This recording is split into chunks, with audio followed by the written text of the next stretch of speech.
Every now and then I come to this realization that there is a lot of games and series that love to transform its type of media. What I mean by that is like when a television series announces a movie for its epical and radical conclusion. You know, originally it was a TV show, but now it's shifting form into a movie. Everything will eventually have a book or something. But at the same time, who fucking knew Nier has a book? When it came to me learning about Danganronpa and every single piece of media it has, I was surprised of how many forms of media there are for Danganronpa. There's tons of books including light novels of Byakuya and Kyoko, manga including Danganronpa 2 from Nagito and even Chiaki's perspective. And hell, there's even an anime that is supposed to conclude everything about this saga, I guess, if you would call it. But the thing is though, I didn't know any of these existed until I watched the Danganronpa V3 opening for the first time, where it shows all of the timeline and how we got to Danganronpa V3. But that was when I was 12 years old, and I didn't really have a computer at the time, so what was I gonna do with that information? Now that I'm fucking 18? And now that I have been blessed to be able to play these games and experience everything there is to Danganronpa, I have this game, don't I, huh? I want to talk about all of the latter half of the story that you don't really see watching a Let's Player play the game. This video is gonna go over specifically Danganronpa 3 the anime, Killer Killer, and Zero. Maybe I'll cover the other vast amount of books there are another time, like the collection of short stories there are for Danganronpa 1 and 2, or I know everybody wants this, Ultra Despair Hagakure. But for now, these three are plenty enough to talk about.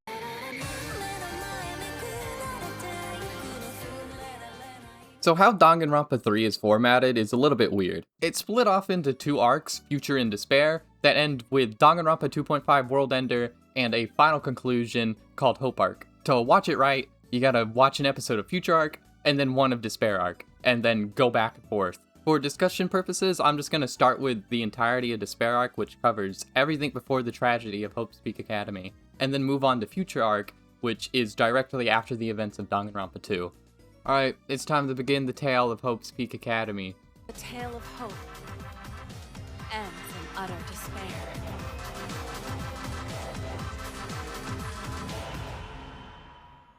It's a prestigious Japanese school that only scouts the best of the best. In order to nurture their talents, in order for them to evolve into something more, that something is hope. Yeah, I tried my best of being original here, I don't know. 2 months after the entrance ceremony, our main character Chisa Yukizome is now the homeroom teacher of Class 77B. Chisa is known as the ultimate housekeeper and used to go to Hope's Peak Academy alongside her two friends, Juzo Sakakura and Yosuke Munakata, two other important characters to Danganronpa 3. Chisa is probably the best new addition to Danganronpa from the anime. Her whole thing is that she's just really nice and kind and is one of the reasons why Class 77B is so knitly tied together. Know what you are? You're a bag of rotten oranges! Once Chisa gets to her new class, she kind of realized something. There's only 4 students here. This is because no one's really required to go to class. As long as they're improving their talents, Hope's Peak says it's okay. So that means we gotta round up everyone, which of course, everyone is spread around the place. Just to note, these motherfuckers act really differently compared to how they are in Danganronpa 2. What I mean by that is, take Ibuki for example. In the game, she's a girl who's struggling to find her voice in music and acts overly optimistic. No matter how she actually feels or struggles, she finds a way to look past it and put a smile on her face. Not just for everyone around her, but herself as well. Compare that description to what she is in the anime. Let's stick it to the man by attending class! Ibuki just would not talk like this in the game. Now, while the different VAs do play a part in this odd feeling, she just isn't what she is in the game. She isn't just this angsty teen who plays rock, but that's how the anime portrays her as. I mean, a big part of the surprise of Ibuki is that you just wouldn't expect this hyperactive, cheery person to be singing about death and blood, until you've learned more about her or experience Chapter 3 for yourself. This Ibuki, though, I don't even have to hear anything else she has to say. Some characters can be quite similar to their counterparts, I'd say someone like Kazuichi, for example, but a lot feel watered down. I get that it is 12 episodes of an anime, so not everything can be as perfect as possible, but still, I feel like I'm watching completely different characters. As a group though, they're way better. I love when they're just like collecting everyone and just starting to have fun. Some of the most enjoyable things to watch in this.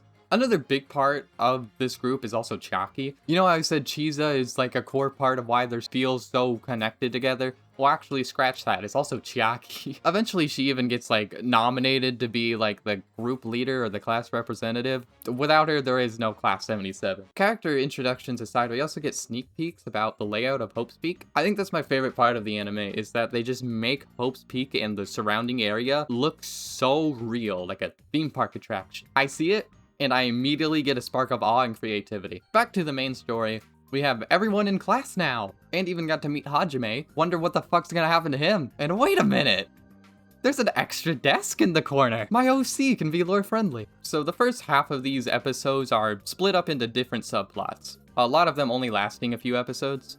The first storyline is with Hajime and Chiaki. They start bonding over the games they like because Hajime's like, oh my god, is that one old game that no one knows about except me? And then Chiaki's like, marry me. It's cute, they hang out a lot, which also means that they talk about being an ultimate versus being a reserve corps student. Just like the game, Hajime is very hard stuck in his mentality of wanting to be an ultimate in order to feel important and special.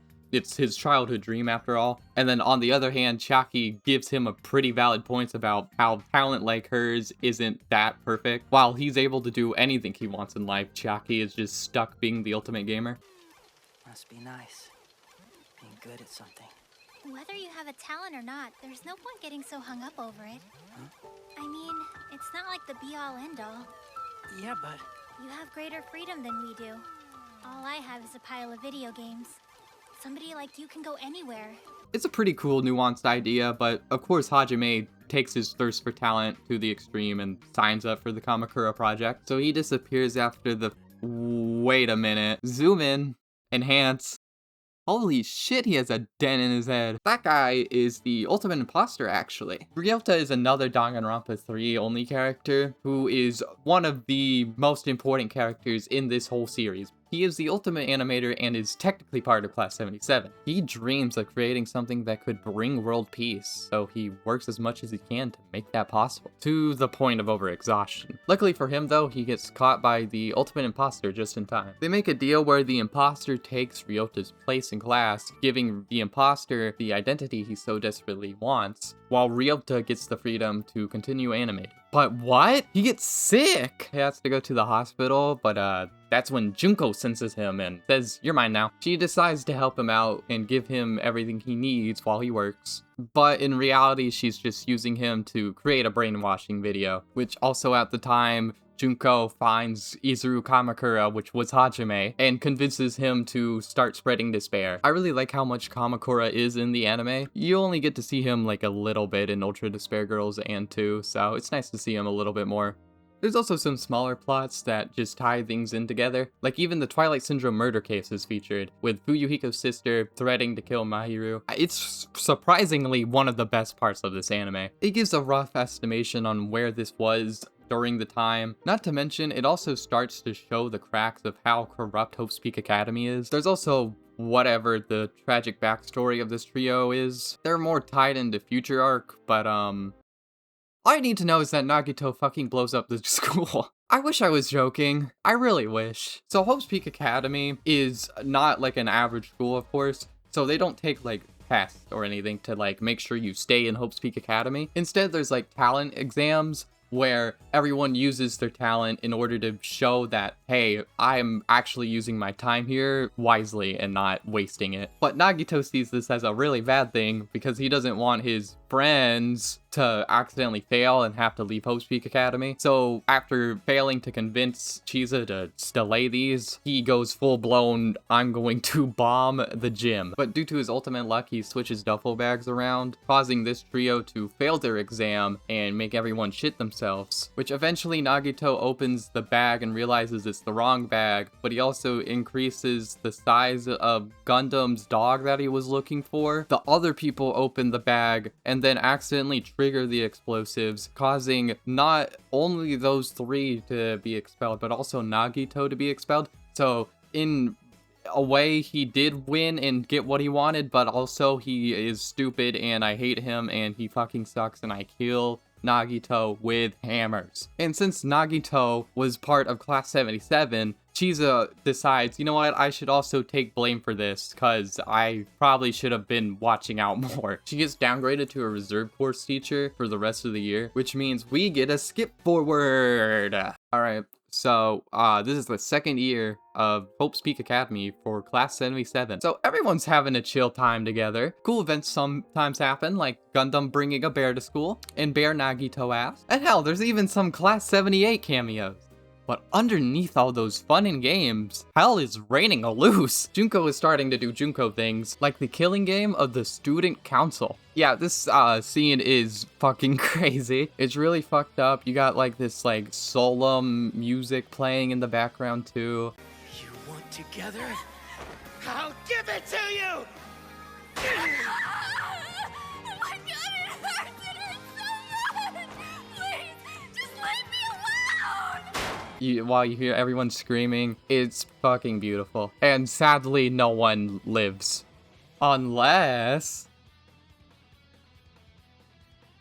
Danganronpa Zero is a 2-volume series that takes place in the middle of this, right after the first killing game. It starts with Junko getting her aha moment to create more despair, especially including her classmates as she dances around in raining blood. Cut to Jin Kirigiri, aka the headmaster, aka Kyoko's dad, calling to every single staff member to conceal anything that happened about the killing game. The faculty are described as not only being teachers for the students, but also scientists who are utterly obsessed with talent. They would do anything to protect it. In this case, covering up the tragedy of Hope's Peak. As I quote from it, anyone who didn't share this obsession did not belong at Hope's Peak Academy. Which is why after some initial concerns, everyone keeps hush-hush about it. They understand if anything did leak, they would be basically giving up all their research that they were doing on talent. Because the school is funded by the government, if it got out, they wouldn't be given as much funding as they were. In their eyes, as the headmaster puts it, the crimes are terrible, but they can't give up on something so valuable as talent. It would also unveil that Kamakura is a person. And on top of that, the school's alumni only get their power from Hope's Peak's brand name. Keep in mind, this is one of the best schools in the world, one of the most pristine, perfect schools ever. If something bad like this ever got out, their entire power would go down the drain. That's where the ultimate neurologist Yasuke Matsuda comes in. He's a part of Class 77's A branch, so he is roughly the same age as people in Class 77B. He's the only student trusted with his secret, as he was the one to help with the interrogation of one of the 2 witnesses of the tragedy. And now they want him to interrogate another witness, and he agrees because he understands the idea of sacrificing one thing to protect another. And in this case, he wants to protect his childhood best friend, Ryoko Otonashi. Now, the chapters go back and forth between Ryoko's perspective in the first person and third person with everyone else. Ryoko has a problem with memory and she forgets pretty constantly. She has to keep writing down every single thing that happens to her in a journal. But she can remember Yosuke. Not exactly Yosuke himself and what he does, but more along the lines of what emotions it brings out of her when she sees or thinks of Yosuke. The book starts to be more about her over time. She gets a letter from Junko, and Junko is now forcing her to be part of everything that she wants. And then a snake man, Ishii Marurai, shows up and starts attacking them because he wants revenge related to the tragedy. He was one of the few people that I've seen before because I can't get away from his face. Another cherry? Oh, come on, one more, one more! Junko disappears halfway through the fight, leaving Ryoko to deal with him herself. But she remembers her talent as being the ultimate analyst, so now she can just predict all of his actions before they even happen. It doesn't really matter though, because Junko reappears and kills him, and I mean like a lot of quotation marks when I say kills him. Ryoko passes out and then wakes up back in Masuda's room, Matsuda talks to her for a bit and then leaves, and then the ultimate spy is secretly hiding there. He's a really weird character. At some points he just shoves his face filled with pastries, and then the other time he's just a max tier ranked sexual harasser. He then leaves though, and then Junko comes back to say that her plan is to crush down Izuru Kamakura and then eventually kill Matsuda. And then she leaves, and now Ryoko is at a loss of words. I mean, she can't let the love of her life die, she has to go find him. During her search for Matsuda, she actually comes across Makoto, of all people, who somehow found Matsuda's e-handbook and is now looking to give it back. But then Madurai appears again with a lore dump about himself. The reason for his revenge is that he was actually part of the student council originally. He was the ultimate bodyguard, but the problem is he wasn't able to protect them during the tragedy. So now he wants to protect the last amount of dignity of the student council. He takes Makoto hostage and threatens to kill him, but Murkuro Ikusaba appears and beats the shit out of him. Skipping forward a bit, Matsuda questions the witness, who is actually part of the student council and survived the killing game. The witness goes insane though, and then starts talking about how he needs to kill Junko repeatedly. At this point, Matsuda realizes that it's just not going his way, so he decides to put an end to it all and just strangle him. Skipping forward way more, like literally the ending. It turns out that Ryoko is actually Junko. Matsuda fucked with her brain to make her become Ryoko in order to protect her, since she just started the whole killing game. And at the end of the story, they go to the old schoolhouse where Ryoko realizes she is Junko. Junko actually did have feelings for Matsuda, and actually kills him for it, because she wanted to know how much despair she would feel if she killed the one she loved the most. And that's really it. I shortened a lot of this story because I did not enjoy it, really. There's a ton more, like Ishiki actually being 8 identical octoplets. Say that 15 times fast. The Reserve Corps students also are brainwashed in this and are like shown more. There's even like a Monokuma made. But yeah, I just didn't really like it. Especially because the anime covers most of the information provided in this book. There is a lot of cute little details here and there that you would only get from reading this. But in reality, I just don't think it is important to read it unless you are like obsessed with Danganronpa like I am. If I were to recommend any part of this, I say just skim through it and read the first and last couple chapters. It's really cool learning about Matsuda, mostly because he's like mentioned being part of the reason why the Neo World program even exists. But other than that, I think this is penis. Oh yeah, this guy has some really big feet too, by the way. I'm killing myself! Why am I killing myself? Oh God! Where were we? TLDR, for remembering what the fuck we just did. Class 77, Junko, brainwash, make video, Ryota. After all that, Junko finally starts convincing the Reserve Corps students that they're being mistreated by Hope's Peak Academy. You know, she starts to fully start abusing the corruption of Hope's Peak Academy for her own gain. And damn, there is a lot of it. You know, every single accident being covered up, the student council, the Kamakura project. It's a really bad place to be. And her plan starts to work pretty quickly. The public is instantly turned against Hope's Peak Academy, and all there is left is to turn everyone to despair. I'm killing myself! Why am I killing myself? Oh God! Starting with Nakan, she gets people to watch Ryota's animation that she has now infected with despair. And all of this leads into the final few episodes of Despair Arc. Nakan has been missing for a while. She went to look for Ryota because Ultimate Imposter said to go look for him, and sadly she did, which Ryota was with Junko and Murkuro, you know, so she is kind of forced to just be there now so she doesn't spoil the fucking plan. And after she watches the video, she is really horny. Similar to how she is in chapter 3 after she gets to the despair disease, she is rather less into the despair part, so she wants to do anything in her way to appease Junko. The class is like really confused on where she could be and is really worried until Nagito comes in from being on a stranded island and naked and says, "Hey, I think I saw Makan earlier actually." So they take it as an opportunity to go look for her, which leads into them discovering a secret lair and discovering Junko for the first time. Nagito pulls out a gun to rightfully shoot her. Yeah, he's just packed. Who gives him guns? But he can't even shoot the gun because Kamakura appears. Since Kamakura is the ultimate hope, he has every single talent, meaning he also has ultimate luck. So the gun jams and yeah. Thankfully, Chisa comes to the rescue and saves both Nagito and Chaki, but that also leads to her to being brainwashed. Okay, it leads to her being lobotomized, actually. At the same time, Chiaki and Nagito tell their classmates that, hey, we need to go save Chisa. We also have to stop Junko for the greater good of the world. So they go back down the stairs with Chiaki being the leader until she is shoved by Makan in a secret compartment. No one suspects a thing because they think Makan is now like a good person again. So Makan's kind of just like, yeah, she twisted her ankle. She'll catch up soon. And everyone's like, okay, let's go deeper until they reach the class trial room of Danganronpa 1. And in the monitors, they see it.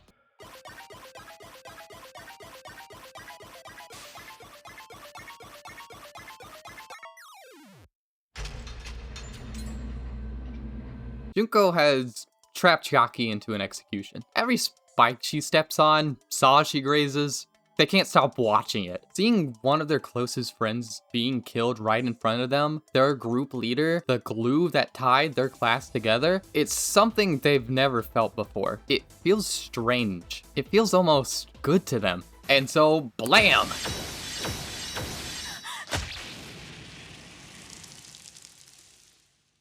They're brainwashed, and Class 77 is no more. Only the remnants of despair. Cut to Chiaki slowly dying. Kamakura appears. She cries out to him, hoping that, there is some part of Hajime still left inside. Just one more game. One more round. We had so much fun. Right? Even Kamakura can't help but cry. And that's the end of Despair Arc. You know the whole rest of the shtick. The whole world goes into havoc, the Reserve Corps students kill themselves, and the tragedy of Hope's Peak Academy begins. I think Izuru Kamakura is one of the better highlights of this anime. He's an invincible being that has learned too much, so, he's prophesized to be the ultimate hope, now he's the ultimate weapon. He's not supposed to feel anything. After all, anything and everything people do is pointless and boring to him. But he still cries when he sees Chiaki lifeless before him. Which brings the question of, is there still Hajime left inside of him even though he denies it? Or is it that even if he shouldn't feel anything, he still gets emotional when he sees someone fighting for their life, even till the very end? He can only cry when he sees someone so full of hope, even in a hopeless moment. But yeah, Despair Arc helps his character a lot. It gives this villain the screen time he really needed. He is definitely one of the best parts of the show. I think the other thing they did so well in Despair Arc is all like the hidden little references you can see. Like, it explains the bloody room in Danganronpa 1 with the student council. There's the Twilight Syndrome murder case, Yuko's random growth spurt, Ibuki wearing what she wears in chapter 2 of Danganronpa 2, and for the references of Danganronpa Zero, you get one scene. But in my opinion, I think Despair Arc kind of just drags on for a little too much. And a part of that is because Junko kind of just is boring in a way. I didn't really like her scenes that much, especially towards the end where it's just her surrounded by like the Reserve Corps students brainwashed. Listening to her, you just want the show to be over with sometimes. After reading Zero though, maybe this is just a me thing because I didn't really like her in that story either. But regardless, this scene is still really funny to me. I'm killing myself! Why am I killing myself? Oh God! Alright, up next is Danganronpa Killer Killer. Instead of being a short novel like Zero is, it's actually a spin-off manga, which means we'll actually have background images. It begins with Asano Misaki. You see, she's been assigned the job of her dream, now becoming a special investigator. This sector is all about the weird and fucked up crimes and the like. Things that involve serial killers, psychopaths, and the like. It's a pretty dangerous job. In fact, people die pretty quickly working here. The guy prior to Asano actually died 3 days after he joined, which Asano takes a blind eye to this and is about to open up her new locker until she finds him. Hijira Hara is the main star of the show. Opening that locker sealed Asano into becoming his partner. All that is told about him from the start though is that he was the only survivor to a mass killing in a classroom because he hid in a locker. And now he takes any dark tight spot he can for comfort. But surprise! Hirijihara actually loved that moment, to the point that he actually idolizes that killer. He loves killing. But when he sees someone killing so carelessly and for their own gain, it kinda disgusts him. That's why he goes by the Killer Killer, because he kills killers. This is where the manga takes its time to explore the world a bit more, with all these investigations and crimes. It usually follows the same loop of people being confused on who did it, and then they look around for clues, until Hijirihara goes and confronts them. During his confrontation, he ranks the murder and then kills them, usually for the lack of passion in the murder. The confrontations are usually the same. They all have these disgusting depictions, They're all so ugly with bulging eyes and snot running down their noses, which really fits how senseless and barbaric they are being described as by Hijirihara. I will admit, it doesn't feel like Danganronpa at all during the beginning. I mean, there isn't even like a single name drop or reference at the start. But that all changes once we reach the 4th chapter. And then they slam us with every single reference known to man. From the sparkling justice mask to the Monokuma in the back. Hell, even Hijirihara mimics Murkuro's death in the final game to kill this guy. And then it even turns out that Asano and Hijirihara work for the Future Foundation. And then Juzo shows up of all people. It's so much to take in. And then enter Shuji Fujigawa. He just randomly comes to Asano and then says, "Hey, I know we haven't met before, but I used to be friends with Hijirihara. You see, he's the killer, and I want to stop him. That one killer that Hijirihara is actually obsessed over? It's actually Murkuro Ikusaba." Yeah, this is one of the craziest twists I have ever read, and honestly, I fucking adore it so much.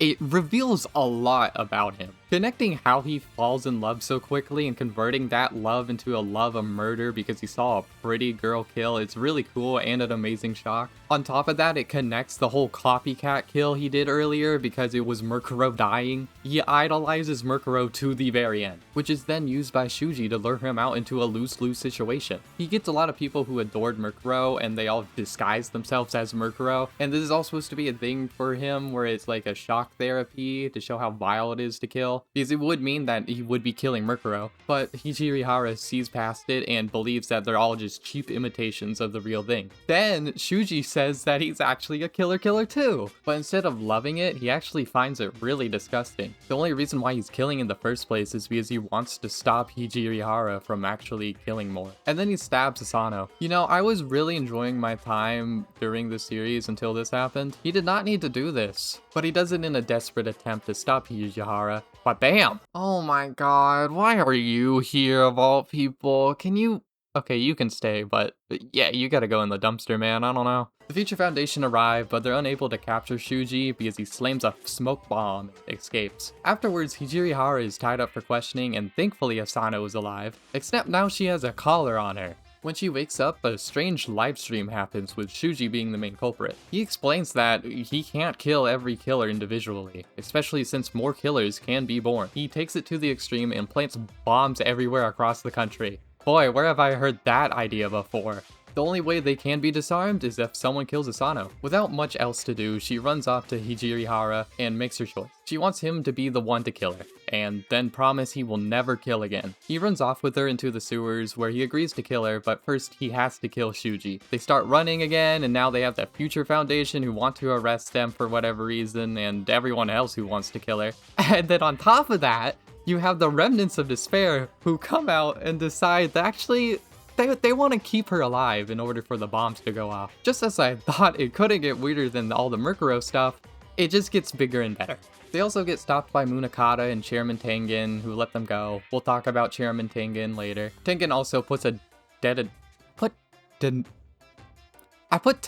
puts a denomination device in her pocket. Chairman Tengen puts a detonation device though, just in case everything goes to shit and she still isn't dead. Shuji is actually in the old middle school, located in the same exact locker where they saw Murkuro. They find him, they start bickering, and then Asano is pushed off the building, but she's thankfully saved by the Chief of Special Investigations. And now it's time for the 1v1 of Shuji versus Hijirihara. Killing is beautiful versus killing is disgusting. There's this really cool fight scene that ends with him stabbing himself and Shuji with a pole. But unable to bear the idea of being killed and losing, Shuji blows himself up. And without much time, Hijirihara decides to slice right through Asano's neck. He somehow manages to make a perfect cut that he takes off the collar and keeps her alive. With that, he makes his escape. The days go by and the Future Foundation are still fighting against despair, and Asano is working her job in the special investigations. Taking a closer look at her locker though,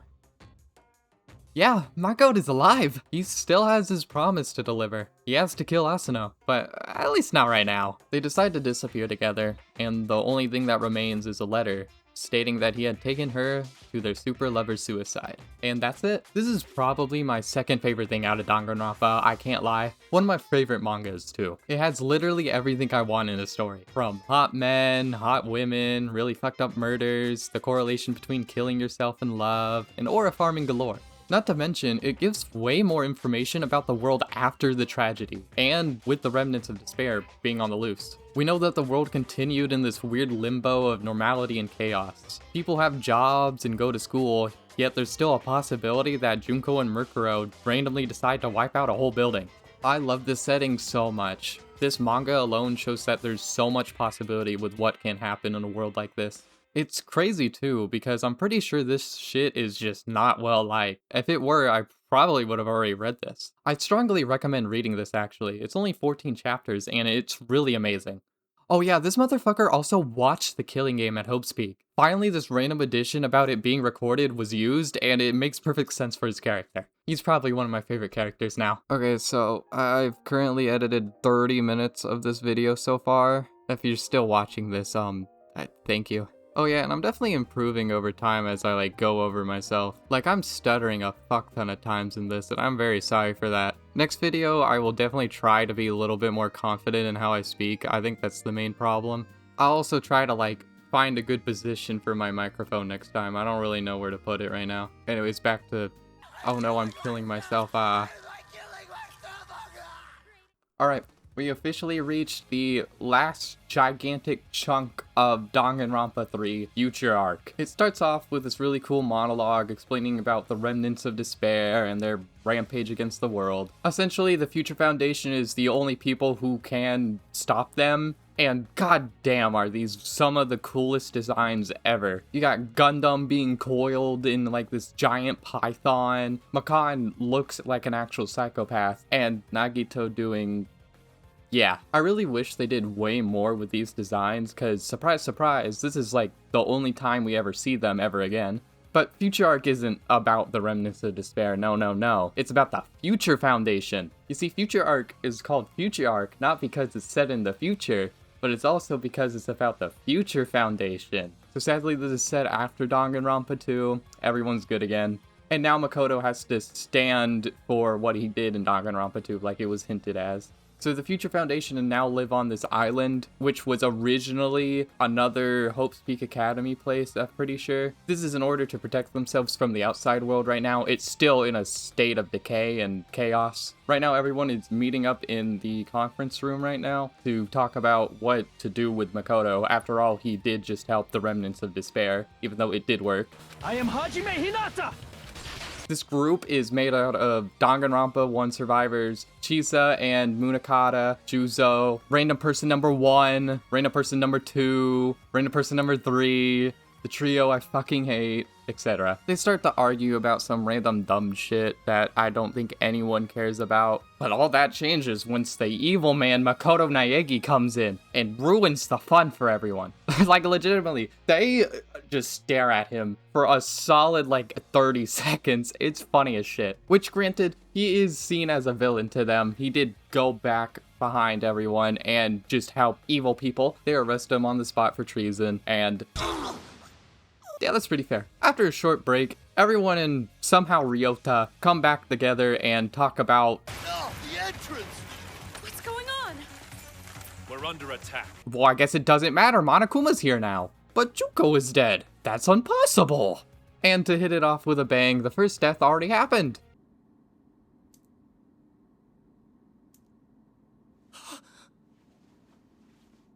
Oh, shoot, that's right.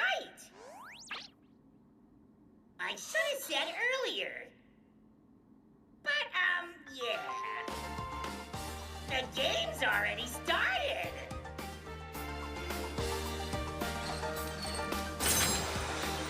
Have you ever watched something where you kind of just stare at it blankly while every other character in that scene is really sad or angry or something?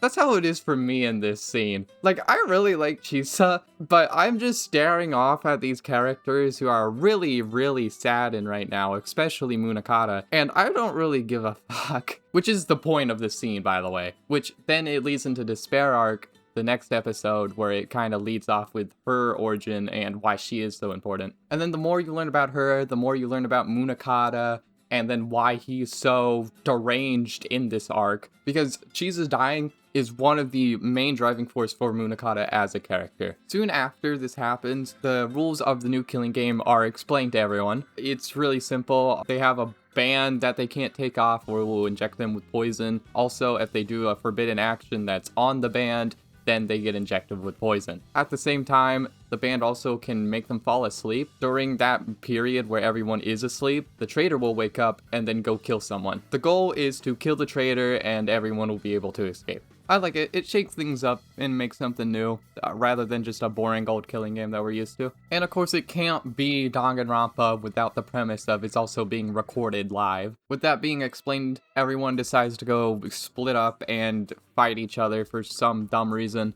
You have the groups where everyone trusts Makoto, and then you have Munakata's group, and the trio I fucking hate still. So Munakata never really liked Makoto, especially after he started the Neo World program, and then this killing game happened, and then especially Chisa dying. He decided to take it up on himself and try to kill Makoto because he thinks it's his fault for literally everything that happened. Another thing that I don't really like is that there are just like way too many scenes of Makoto having to run away from Munakata, but since Makoto can't run in hallways due to his forbidden action, he's forced to rely on people carrying him, and it's really boring. And a lot of my memories of watching Future Arc, even now, is just remembering him doing that. Which then, since everyone still hates Makoto, Makoto decides that, hey, I should probably go explain my situation to everyone on the intercom, which goes terribly because Munakata finds him. Makoto tries to explain everything to him, but he just isn't listening. They're foils of each other. During the tragedy, Makoto was stuck in the killing game at Hope Speak Academy, where he used his wits and arguments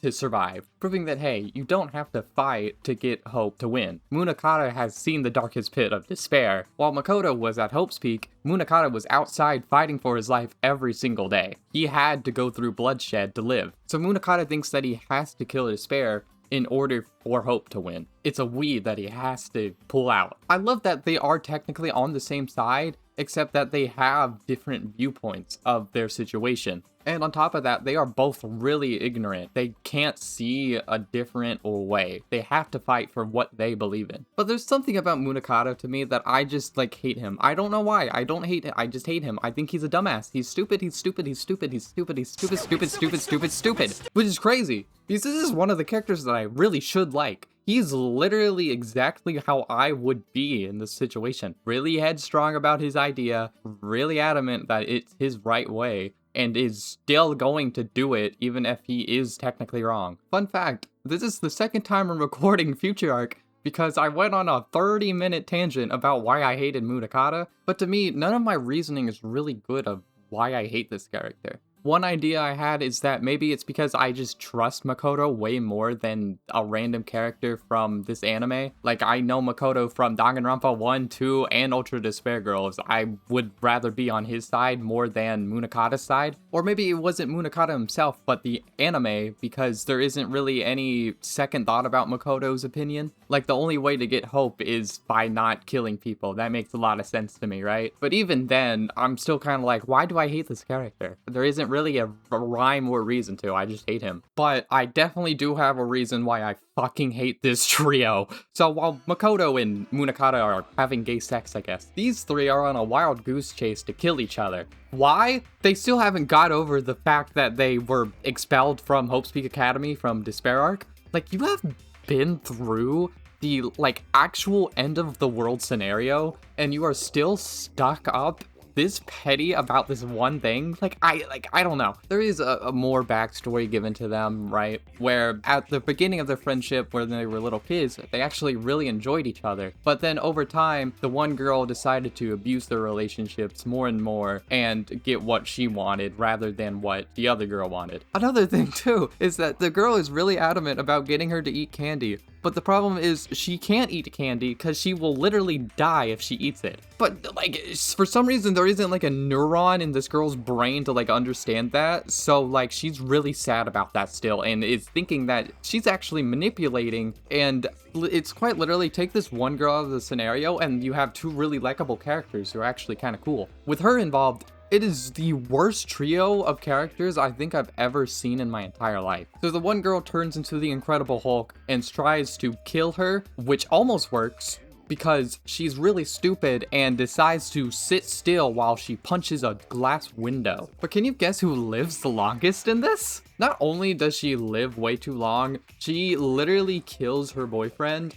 and then almost kills Kyoko, but then accidentally kills Kizukura, which is one of the hidden ghosts of the arc. I'm gonna wrap this part up before I talk about her for 30 more minutes and just say I fucking hate her. So, end of the story, they all die and it's a big waste of time in my eyes. Everyone else either A, dies, or B, is a robot. Yeah, this was actually Monica who was controlling a robot, and that means Ultra Despair Girls. So this episode is all about Ultra Despair Girls. So you got Monaco Toa, the funny microphone, all that dog shit. There's this whole huge climactic battle between Monica and Komaru. But it's just bait, because Monica kind of just gives up, realizing that, hey, this hope and despair battle is kind of pointless, for some reason deciding to fly off into space. This episode is only here to give you three things. A, it gets rid of the Monica created the new killing game idea. B, it gives her a proper ending. And C, Monica points out that someone will die because of Makoto being in the killing game. But hey, that doesn't matter right now because it's time to get saved by Byakuya.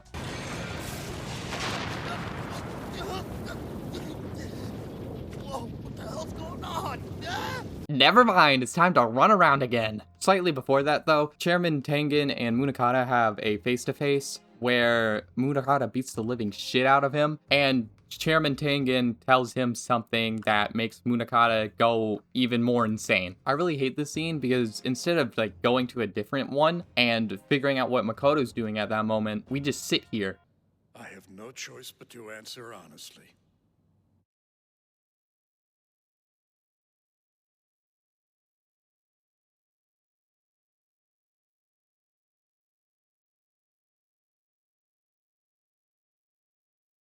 Until fucking Munakata fucking slices his head off like, holy aura.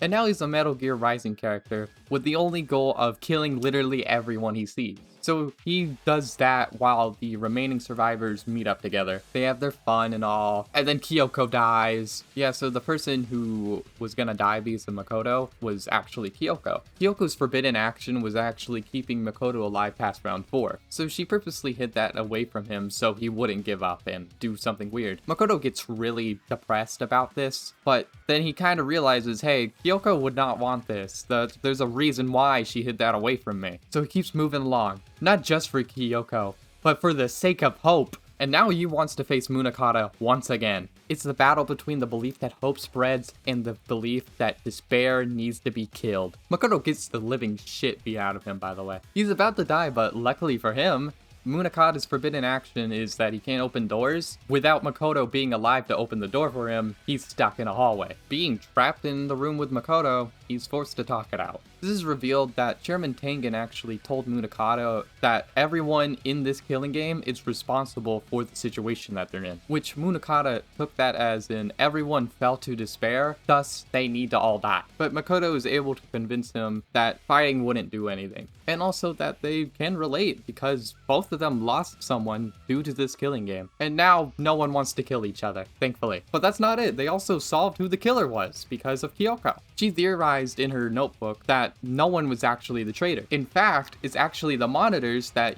are brainwashing people in order to kill themselves. So Makoto's like, fine, I'll take the bullet and I'll figure out if this is true or not. They tie him up next to the monitor and it's exactly as they thought. He starts to hear his former classmates and friends, mainly Sayaka and Kyoko, telling him to kill himself. It's his fault after all. I mean, it's his fault that they're dead, right?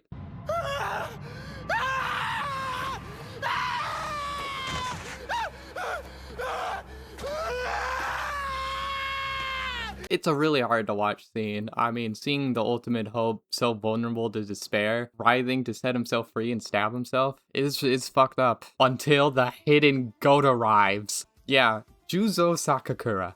One of the trio, and one of the best characters written in this anime. At first, you don't really think he's all that interesting. He just seems to be Munakata's lackey. But there's a good reason for that. After all, he is in a love triangle with Chiza and Munakata. But not with Chiza, no. You see, he's in love with Munakata, which is one of the few times that Danganronpa has actually confirmed that, hey, this motherfucker is actually gay. Being in love with Munakata means that, hey, he was going to stick to Munakata's side. I mean, of course, he wants his cock. So would anyone else. Juzo cut off his arm to not deal with his armband, and then that made him not fall asleep during the times that everyone would, which means that he was able to save Makoto from killing himself and rush to the breaker room to turn off the power so everyone's armbands could turn off. No matter how many times he was stabbed, he just wants to make an amends for what he did. At the end of Despair arc, he lets Junko go free because she finds out that, hey, this guy's gay. And not wanting to make things weird with Munakata, he decides to keep that a secret.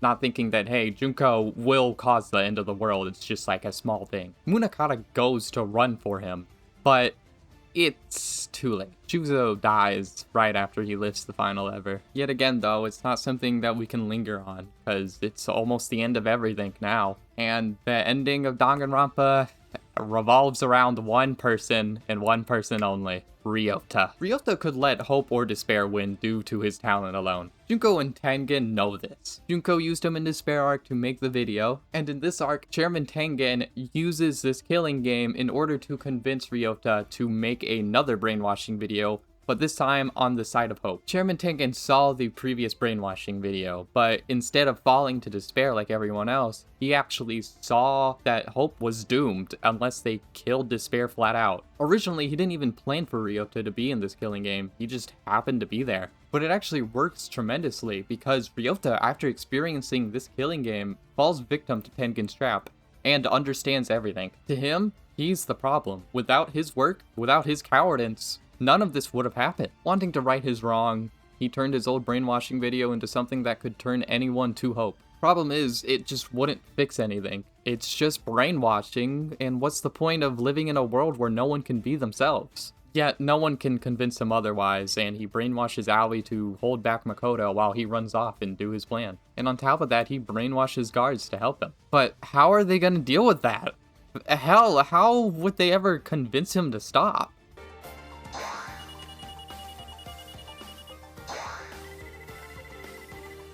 No more running away.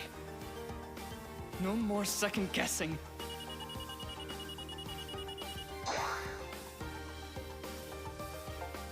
Go on.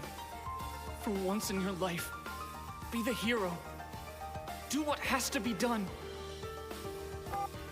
Danganronpa 2.5, Nagito Kamaida and the World Destroyer is an OVA that connects the ending of Danganronpa 2 and the final episode of the anime. This is gonna be short and sweet, but Nagito is still in stasis after he died in the Neo World program. Fragments of his mind create a semi-perfect reality where he goes to school again. There's these small imperfections of it though that you can point out, which I find neat, like this scene with all the characters from the games being there, Nagito not liking talent, or Sonia actually accepting Kazuichi for once. After a bit, someone known as the World Destroyer comes in and starts killing Nagito's friends until Nagito confronts him. He gets unlucky, kills himself, and then reality crumbles, which causes Nagito to return to normal. The World Destroyer guy was an alter ego program to help Nagito out of the Neo World program. So now he can wake up and meet Hajime and the others in the real world. Like I said, short and sweet. Didn't need it to be anything more. A problem I have with it though is that there's just no English dub for this, and it's also just not on Crunchyroll either.